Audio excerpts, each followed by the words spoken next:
The landing gear, controlled by a landing gear control lever and a solenoid-operated landing gear selector valve, is normally retracted and extended by operation of hydraulic actuators powered from the number 2 main hydraulic system.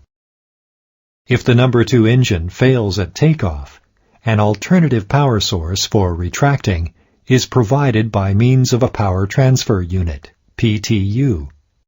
The PTU consists of a hydraulic motor coupled to a hydraulic pump and controlled by the number 2 engine oil pressure switch and landing gear control handle selected to the up position. The hydraulic motor is driven by pressure from the number 1 hydraulic system. Output pressure from the pump, which uses number 2 system fluid, is directed into the landing gear pressure line. Proximity sensors and targets function in association with the proximity switch electronics unit, PSEU, during extension and retraction, to control the operation of indicating lights in the flight compartment.